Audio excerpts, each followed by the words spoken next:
નમસ્કાર. ચાલો આજે વાત કરીએ ગુજરાતના ખેડૂતો માટેની એક બહુ જ ખાસ યોજના વિશે, ગોડાઉન સહાય યોજના.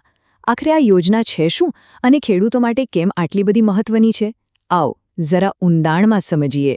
1 મિનિટ માટે વિચારો કે એક ખેડૂત મહિનાઓ સુધી રાત દિવસ એક કરીને મહેનત કરે, પાક લહેરાવા માંડે, પણ એ પછી પણ સૌથી મોટો ડર કયો હોય છે? બસ આ સવાલનો જવાબ છે ને, એ જ આપણને આખી યોજનાનું મહત્વ સમજાવી દેશે. તો એ જોખમ છે, પાક તૈયાર થયા પછીની ચિંતાઓ. સૌથી પહેલાં એ જ સમજીએ કે એવા તો કયા પડકારો છે જે ખેડૂતોને પરેશાન કરી મૂકે છે અને જેના લીધે આવી કોઈ યોજના લાવવાની જરૂર પડી. જો પાક તો ખેતરમાં તૈયાર થઈ ગયો, પણ પછી અચાનક ધોધમાર વરસાદ આવી જાય, કોઈ કુદરતી આફત આવી પડે કે પછી બીજા કોઈ અણધાર્યા જોખમો, આ બધું છે ને એમની આખી સિઝનની મહેનત પર એક ઝાટકે પાણી ફેરવી શકે છે. તો સવાલ એ થાય કે આ બધી સમસ્યાઓનો કોઈ ઉપાય છે? બિલકુલ છે, અને ઉપાય આવ્યો છે સરકાર તરફથી. ચાલો હવે એના પર જ વાત કરીએ. અને એ સરકારી ઉપાયનું નામ છે ગોડાઉન સહાય યોજના.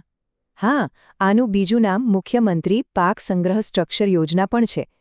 આ યોજનાનો એક જ સીધો સાદો હેતુ છે ખેડૂતોને પાક સાચવવા માટે એક મજબૂત સુવિધા આપવી. તો આ યોજના કામ કેવી રીતે કરે છે? એકદમ સિમ્પલ ભાષામાં સમજીએ. આ ગુજરાત સરકારના કૃષિ વિભાગની એક સ્કીમ છે, જેમાં ખેડૂતોને આર્થિક મદદ કરવામાં આવે છે. પણ શેના માટે? પોતાના ગોડાઉન એટલે કે પાક સાચવવા માટેનું એક પાક્કું સ્ટોરેજ યુનિટ બનાવવા માટે. ઓકે, તો હવે થોડી ડિટેલ્સમાં જઈએ. કેટલાક આંકડા અને ખાસ વાતો જાણીએ, જેનાથી આખી યોજનાનું ચિત્ર એકદમ ક્લિયર થઈ જશે. આ યોજનાની સૌથી મોટી અને મહત્વની વાત ખબર છે? આ 100%, જી હા, પૂરેપૂરી સ્ટેટ ગવર્મેન્ટ ફંડેડ સ્કીમ છે. આના પરથી જ ખ્યાલ આવે કે સરકાર આ મુદ્દાને કેટલું મહત્વ આપી રહી છે. તો આ યોજના ક્યારથી શરૂ થઈ? આની શરૂઆત થઈ હતી વર્ષ 2020-21માં. અને એ સમયે આની જાહેરાત આપણા પૂર્વ મુખ્યમંત્રી શ્રી વિજય રૂપાણી દ્વારા કરવામાં આવી હતી.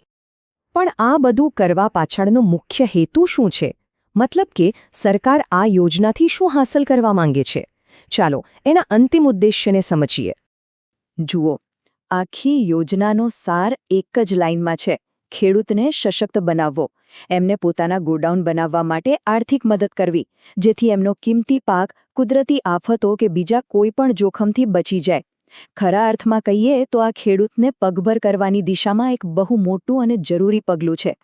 તો છેલ્લે એક સવાલ મનમાં મૂકીને જ જઈએ. જો પાકને સાચવવાની આવી સુરક્ષિત વ્યવસ્થા હોય, તો એ આપણી ખેતીના ભવિષ્યમાં લાંબા ગાળે કેવો મોટો અને સકારાત્મક ફેરફાર લાવી શકે છે? જરા વિચારવા જેવું સવાલ છે. આ સવાલ સાથે આજની વાત અહીં પૂરી કરીએ.